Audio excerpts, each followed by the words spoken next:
So, remember the guy who ate raw liver, screamed about ancestral living, and looked like a juiced-up caveman with a six-pack from Valhalla? Yeah, the Liver King. He used to dominate the internet with raw meat-eating videos, primal workouts, and alpha male sermons that made Andrew Tate look soft. But now, his entire brand has crumbled, like a dry cow testicle in the Texas heat. Today we're unpacking how the Liver King built a cult following, and then nuked it with one of the most predictable plot twists of all time. Let's get primal. Before he was the Liver King, he was just Brian Johnson, a Texas dude with a supplement company and a big dream to become a viral fitness god by preaching ancestral living. His whole idea was to sleep on the floor, walk barefoot, eat raw liver, bone marrow, testicles, and bull sperm. You name it. No phones, no shirts. And shockingly, people ate it up. Not the liver, the brand. Within a year, he exploded on TikTok, Instagram, and YouTube. Millions of followers, merch sales, podcast interviews, viral content every other day. He didn't just promote a lifestyle, he performed it. Behind the barbarian persona was a massive business machine. Brian ran a supplement empire called Ancestral Supplements, selling things like desiccated liver pills, bone marrow capsules, and other caveman vitamins. How much was he making? Over $100 million a year, according to himself. Let that sink in. A dude yelling, "Liver is king" into his phone made more money than most Fortune 500 execs. All while pretending to live like it's 2000 BC with a GoPro strapped to his nipple. And yeah, the whole empire was built on one key claim. He was natural. No steroids, no gear, just raw liver and primal rage. That lie would come back to kill everything. In December 2022, fitness YouTuber Derek from More Plates, More Dates dropped a bombshell. He exposed private emails between Brian Johnson and a coach. Emails that detailed an insane steroid cycle. We're talking over $11,000 a month in HGH, testosterone, IGF, peptides, and more. What I'm currently taking. So here's this stack: IGF-1 LR3, CJC with IMAP, ibutamoren, omnitrope, testosterone cypionate, deca, nandrolone decanoate. Dude was basically a walking science experiment. And remember, the Liver King built his entire brand on the idea that you don't need steroids to look like him.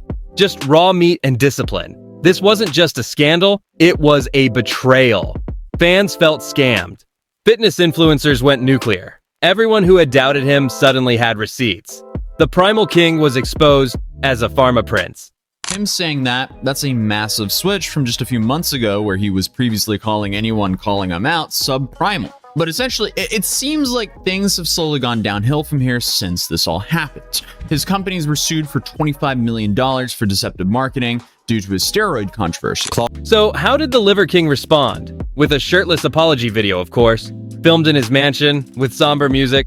He looked like he just watched Old Yeller for the first time. He claimed he started steroids because he felt insecure, said it was all about male depression, mental health, body image. You know, the whole victim redemption arc. Before social media, I was rich and anonymous, and after social media, I'm still rich, but no longer anonymous. But here's the thing, nobody was buying it, because this wasn't one lie.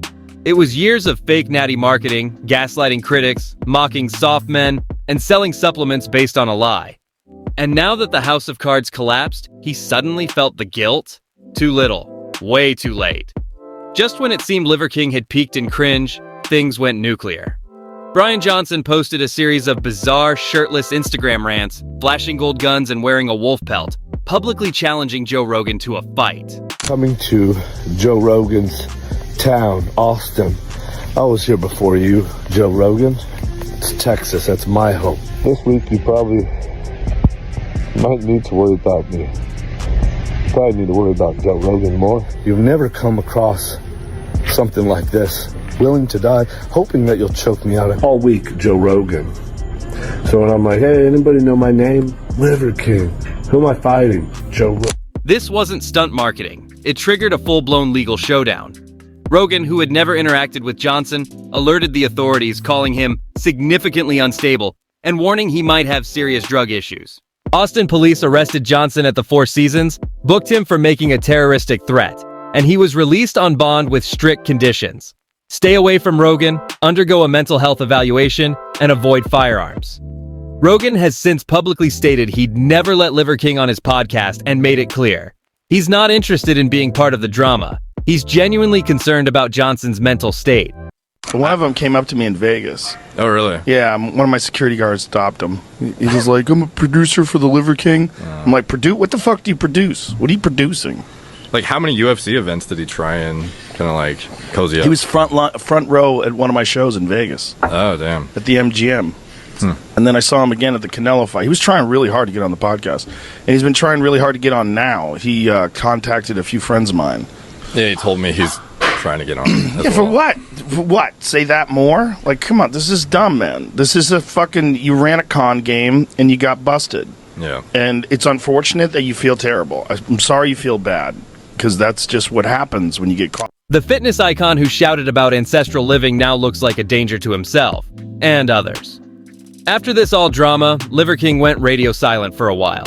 Sponsors pulled back, podcast invites disappeared, his views tanked, followers dropped.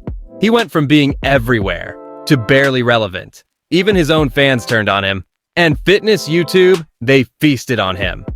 Everyone from Greg Doucette to Kenny KO to Ethan Klein broke down the scandal. It became a full-blown internet roast session.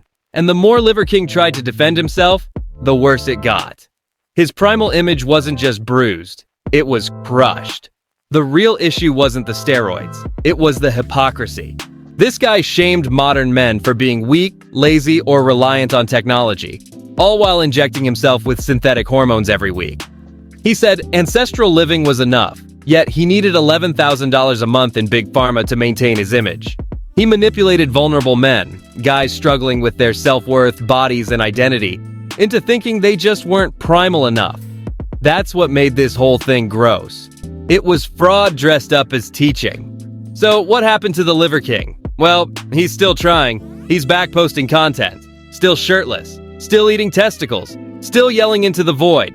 But the numbers don't lie. The hype is gone. The shock value wore off. He's no longer a viral force. Just a walking meme from 2022. Brands don't trust him. Fitness communities don't respect him. And new fans? They've already moved on to the next freak show influencer selling the latest snake oil. Liver King isn't dangerous anymore. He's just irrelevant. The Liver King scandal was the final nail in hustle culture's coffin. He became the poster child for the fake alpha male brand. All aesthetics, zero honesty. He sold raw meat and primal masculinity like it was a cure for insecurity. But in reality, it was a mask, a performance, an act. And when that act cracked, there was nothing underneath.